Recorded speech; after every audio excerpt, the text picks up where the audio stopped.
श्री गुरु चरण सरोज रज निज मन मुकुर सुधारी। एही शब्दमाଳାର आरंभ हुए गुरुଙ୍କ स्तुतिरु। हनुमान सर्वदा निज गुरु सूर्यदेवଙ୍କ पूजा करुथिले, जोंथिरु एही शिक्षा हमकु मिलिथाय कि बिना गुरुरे ज्ञान अर्जन करिबा असंभव।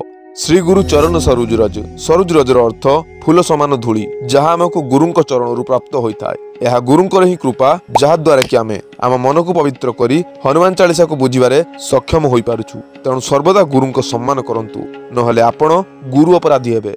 वरण रघुवर विमल जसु जो दायक फलचारी।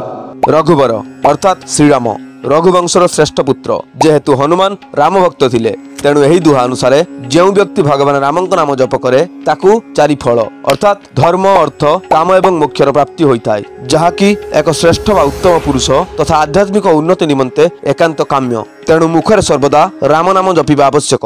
बुद्धिहीन तनु जानिके सुमिरौ पवन कुमार, बल बुद्धि विद्या देहु मुहि हरहु कलेश विकार। हनुमान को बुद्धिर देवता माना जाए। प्रकृत में यही दुहा आमको निजर अज्ञानतार परिचय देई हनुमान शरण में ज्ञान प्राप्त कर शिक्षा दे थाए। यही दुहार अर्थ, हे पवन कुमार, निजर बल बुद्धि को मत प्रदान करी मो जीवन समस्त दुख कष्ट को दूर करंतु। किंतु हनुमान चालीसार प्रथम दुहार अर्थ कौन आपण जानिछंती? आउ जदि जानिबा को चाहुछंती ताले कमेंट रे निश्चय जणांतु। किंतु एहा पूर्वरु आपण वीडियो को लाइक करी चैनल को सब्सक्राइब निश्चय करि नियंतु।